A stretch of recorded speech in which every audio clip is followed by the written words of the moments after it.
Intereses nacionales número 2.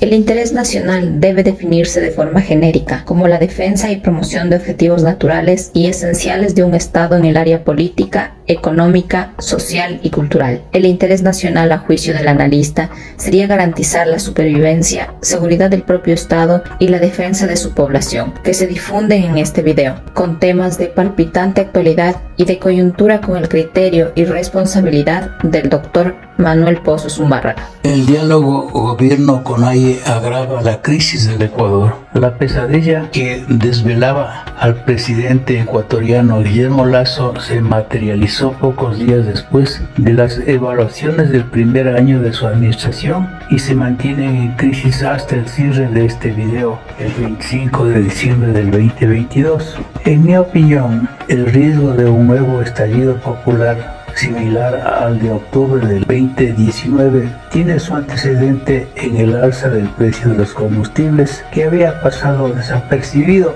durante los años de pandemia. Leonidas Issa Salazar, el presidente de la Confederación de Nacionalidades Indígenas del Ecuador, CONAIE, repetía serenamente tras recitar el Padre Nuestro al pie de los predios de la Universidad Central en Quito: vinimos por 10 puntos de la plataforma del paro y nos iremos con los 10 puntos. De esta manera, la movilización popular se ha ido convirtiendo lentamente en una auténtica rebelión popular, con amenazas de nuevas movilizaciones, en especial de la FENOCIN. Inicialmente, la respuesta a la convocatoria del paro de la Confederación de Nacionalidades Indígenas del Ecuador, CONAIE, el 13 de junio del 2022, a las que se adhirieron otras organizaciones indígenas y rurales como la Organización de los Indígenas Evangélicos del Ecuador, FEINE, y la Federación Nacional de Organizaciones Campesinas Indígenas y Negras del Ecuador, FENOCIN, lucía débil debido a que no hubo un acuerdo previo para convocar un paro conjunto, ya que las organizaciones del Frente Popular con fuerte arraigo estudiantil y el gremio de los maestros habían convocado una movilización separada. Ante esta descoordinación, el gobierno creyó que podía dar un golpe de muerte a la movilización y la madrugada del 14 de junio del 2022 la policía apresó en la provincia de Cotopaxi, al sur de Quito, al dirigente indígena Leonidas Issa Salazar, pero por falta de pruebas y ante la presión del movimiento indígena fue puesto en libertad. Desde entonces, la participación popular y la distribución geográfica de la movilización no ha dejado de crecer, con masas cada vez más enardecidas. Un día antes del arresto del líder Leonidas Issa, se habían reportado cortes de rutas en 6 provincias. Sin embargo, al día siguiente los cortes se extendieron a 12 provincias y la medianoche del mismo 14 de junio Issa fue liberado. Sin embargo, al día siguiente los cortes de ruta se extendieron a 15 provincias y para el lunes 20 se reportaban 93 cierres de vías en 22 provincias. La movilización urbana ha ido aumentando conforme ha ido creciendo la movilización rural. Cuando los indígenas entraron a Quito desde el sur y el norte de la ciudad, el paro ya había adquirido las proporciones de una auténtica rebelión popular y no parecía detenerse. ¿Cómo explicar la ceguera gubernamental y la prepotencia de la rebelión popular? El trasfondo es sin duda la desesperación de las mayorías empobrecidas del país, aunque un buen porcentaje de ecuatorianos manifiesta que la CONAIE no les representa, que son apenas el 7.5% de la población.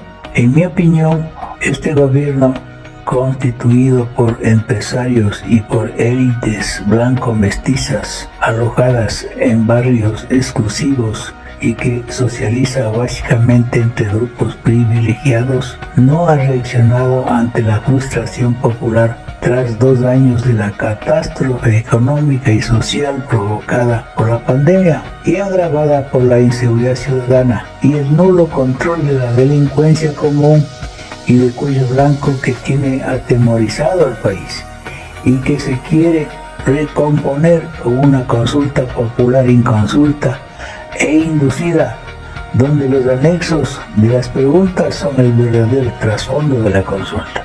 El alza del precio de los combustibles es para los sectores populares un factor tangible y de exclusiva responsabilidad gubernamental que afecta directamente a la inflación, generando graves consecuencias en los ingresos de la gente.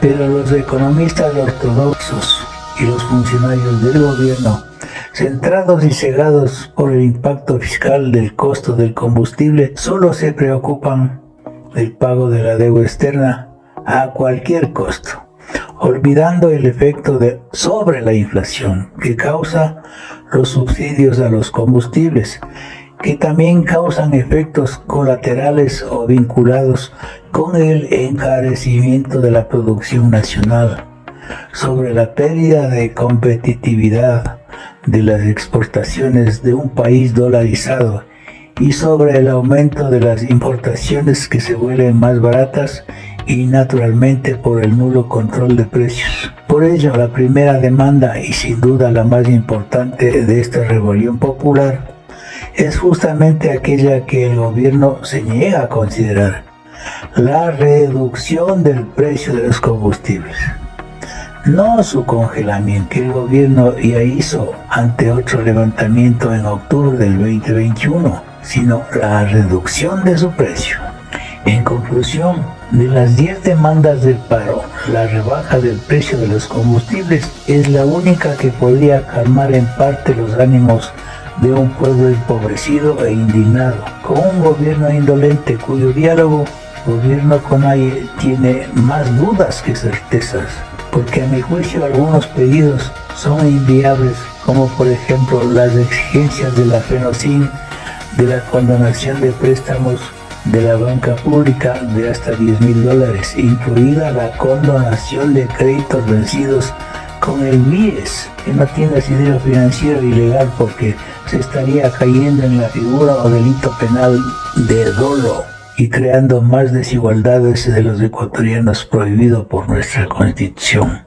El censo en el gobierno de Lasso, una prioridad nacional, marco de la presentación del 8º censo de población, 7º de vivienda y 1º de comunidades. El presidente de la República, Guillermo Lasso Mendoza, al recibir una escarapela por parte del INEG como el primer embajador de esta operación estadística, instó públicamente a los presentes y a la ciudadanía a través de los medios de comunicación a que participen de manera activa entregando sus datos con transparencia. En el acto oficial desarrollado el 18 de mayo del 2022, desde la Secretaría Jurídica de la Presidencia se oficializó el decreto ejecutivo número 425, mediante el cual se declara de interés y prioridad nacional el Censo Ecuador. Además, dispone de manera prioritaria que la Policía Nacional, Fuerzas Armadas, entidades públicas de la función ejecutiva y servidores públicos generen los mecanismos técnicos y normativos a fin de garantizar la operatividad y seguridad del mismo. Independientemente de las dificultades encontradas en el censo en línea, nuestro deber es respaldar estas iniciativas que son necesarias para estructurar proyectos enfocados en la verdadera realidad nacional de la geografía nacional, y en especial una de las prioridades del gobierno es reducir en 6 puntos porcentuales la incidencia de la desnutrición crónica infantil, lacra que sitúa a Ecuador como el segundo país en la región. El gobierno de Ecuador ha invertido este año $57 millones para la elaboración del censo poblacional más completo en 12 años, que incorporará por primera vez un registro de comunidades y se realizará en forma electrónica y presencial. El mandatario llamó a la población ecuatoriana a responder con veracidad y transparencia a las preguntas de los técnicos del INEG a fin de poder enfocar las políticas públicas. También resaltó que será el primer censo en viabilizar a las comunidades y pueblos indígenas, con una visión verdaderamente intercultural, y permitirá conocer con exactitud los datos de todas las regiones del país. Lazo remarcó que de acuerdo a los investigadores, antes de que concluya el año 2022, se podrá conocer el total de la población ecuatoriana, que superará entonces los 18 millones de habitantes. Ver para creer en cuanto a fechas. Es nuestro deber colaborar con esta política pública, que una vez superada la fase del censo en línea, vendrá la fase presencial del censo, y dejando a un lado las banderías políticas y cumpliendo con el deber de todo ciudadano ecuatoriano, no solo de criticar las falencias de los gobiernos, ayudemos a salir de la crisis empezando con la actualización de los datos de la población. Consecuencias sociales de las migraciones en Ecuador. En muchos casos las migraciones ocasionan cambios en la estructura familiar, convirtiéndola en monoparentales, es decir, familias que cuentan solo con uno de los padres.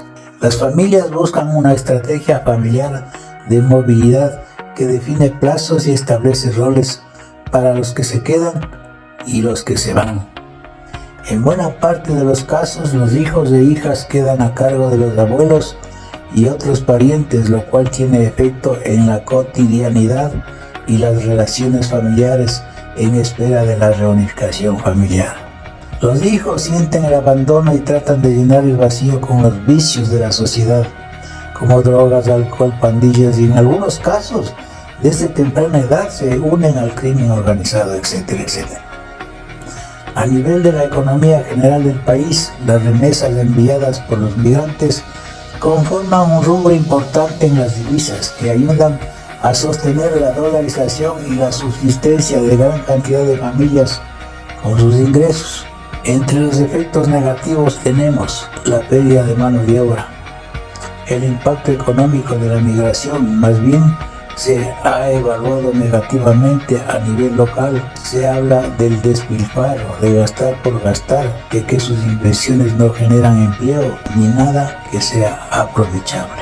Problemas con el rendimiento escolar de hijos con familias en proceso de migración. Cada caso de migración reafirma la idea de que no es posible construir futuro en su propio territorio. Causas de las migraciones. Las migraciones constituyen un fenómeno demográfico sumamente complejo que responde a causas diversas y muy difíciles de determinar, en especial porque debido a las migraciones irregulares de actividades turísticas o de otra índole, los datos cuantitativos son difíciles de obtener, especialmente en el caso de los países subdesarrollados, y porque a los gobiernos no les conviene sacar a la luz pública porque no tienen políticas migratorias o se conforman con el envío de remesas. Beneficios de la migración. El único beneficio que encuentro es que la migración ha aportado ingresos considerables a la economía del país, ya que es el segundo ingreso más importante después del petróleo. Y la paradoja de toda esta tragedia es que pese a las noticias de cientos de muertos y desaparecidos y a la explotación de los coyoteros, más compatriotas abandonan el Ecuador por la situación económica y más remesas de dinero llegan al país en un promedio de 4.000 millones de dólares al año y le inyectan liquidez a nuestra economía, que se bate en crisis cíclicas y a veces inducidas. ¿De dónde provienen las armas que se utilizan en las cárceles y en el crimen organizado?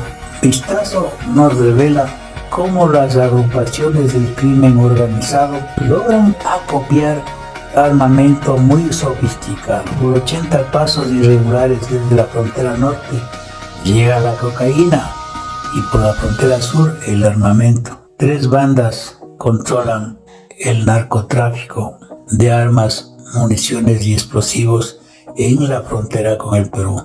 Se trata de los Lobos, los choneros y el tropezón, alimentados por recursos del narcotráfico, la minería ilegal y el tráfico de personas, incluida la prostitución de menores de edad. Esas organizaciones están conformadas por ecuatorianos, peruanos, colombianos y venezolanos, con colaboradores encargados del transporte del arsenal en bodegas ubicadas en la provincia de El Oro. Estas estructuras aprovechan las debilidades de la vigilancia aduanera, incluido el encubrimiento, la poca coordinación de las Fuerzas Armadas del Ecuador y del Perú, con la ayuda de las entidades públicas y privadas que viven en el mismo edificio de la corrupción en ambos lados de la frontera. En manos del crimen organizado hasta mediados de octubre del 2022, en Ecuador se produjeron 3.431 homicidios